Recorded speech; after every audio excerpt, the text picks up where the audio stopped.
এক জঙ্গলে এক ভয়ঙ্কর বাঘ রাজত্ব করত। সে সব পশুকে ভয় দেখিয়ে খাবার আদায় করত। একদিন তার সামনে পড়ে গেল ছোট্ট এক খরগোশ। বাঘ গর্জন করে বলল, আজ তুই আমার নাস্তা। আমার কিছু বলার আছে, শুনবে? বাঘ একটু অবাক হলো, বলল, তুই বল।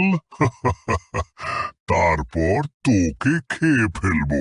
এই জঙ্গলে তুমি একা না, আর একটা বাঘ আছে। সে বলছে সেই জঙ্গলের আসল রাজা। আমি ওর কাছে যাচ্ছিলাম খাবার দিতে। বাঘ চটে উঠল। কোথায় সেই বাঘ? খরগোশ বলল। আমার সঙ্গে চলো, দেখিয়ে দি। খরগোশ বাঘকে নিয়ে গেল জঙ্গলের এক বড় কুয়োর কাছে।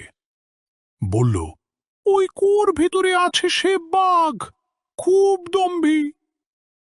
বাঘ নিচে তাকিয়ে দেখে জলের ভেতর নিজের প্রতিচ্ছবি। রেগে গর্জে উঠল, তুই আমায় চ্যালেঞ্জ করিস? সে এক লাফে কুয়োর ভেতরে ঝাঁপিয়ে পড়ে, আর উঠতে পারল না। খরগোশ এসে বলল, এই জঙ্গল এখন বাঘ মুক্ত।